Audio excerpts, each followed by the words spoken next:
ಟೌನ್ನ ನೆಹರು ಮೈದಾನದ ಬಳಿ ಇರುವ ಜೈನ ಸಮಾಜದ ಬಸದಿಯಲ್ಲಿ ಫೆಬ್ರವರಿ 25ರಂದು ದೇವಿಯ ಮೂರ್ತಿ ಮೇಲೆ ಇದ್ದಂತಹ ಚಿನ್ನದ ಸರವನ್ನ ಯಾರೋ ಕಳ್ಳರು ಕಳ್ಳತನ ಮಾಡಿರುವ ಬಗ್ಗೆ ಸಾಗರ ಪೊಲೀಸರು ಪೊಲೀಸ್ ಠಾಣೆಯಲ್ಲಿ ದೂರು ದಾಖಲಿಸಿದ್ರು.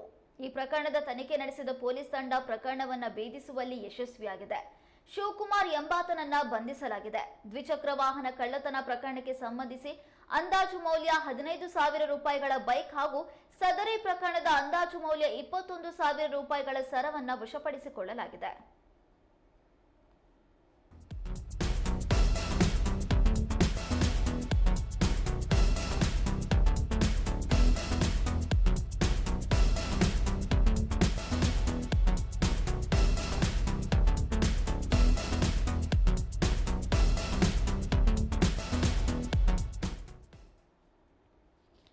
ಸಾಗರ ಟೌನ್ನ ನೆಹರು ಮೈದಾನದ ಬಳಿ ಇರುವಂತಹ ಜೈನ ಸಮಾಜದ ಬಸದಿಯಲ್ಲಿ ಫೆಬ್ರವರಿ 25ನೇ ತಾರೀಕು ದೇವಿ ಮೂರ್ತಿ ಮೇಲೆ ಇದ್ದಂತ ಚಿನ್ನದ ಸರವನ್ನ ಕಳ್ಳತನ ಮಾಡಲಾಗಿತ್ತು.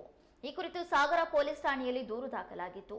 ಇದೀಗ ಪೊಲೀಸರು ತನಿಖೆಯನ್ನ ಕೈಗೊಂಡು ಪ್ರಕರಣವನ್ನ ಭೇದಿಸಿದ್ದಾರೆ.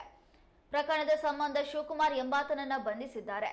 ಈತ ದ್ವಿಚಕ್ರ ವಾಹನ ಕಳ್ಳತನ ಪ್ರಕರಣಕ್ಕೆ ಸಂಬಂಧಪಟ್ಟಂತೆ ಅಂದಾಜು ಮೌಲ್ಯ 15,000 ರೂಪಾಯಿಗಳ ಬೈಕು ಜೊತೆಗೆ ಈ ಪ್ರಕರಣಕ್ಕೆ ಸಂಬಂಧಪಟ್ಟಂತೆ 21,000 ರೂಪಾಯಿಗಳ ಮೌಲ್ಯದ ಚಿನ್ನದ ಸರವನ್ನ ಆತನಿಂದ ವಶಪಡಿಸಿಕೊಳ್ಳಲಾಗಿದೆ.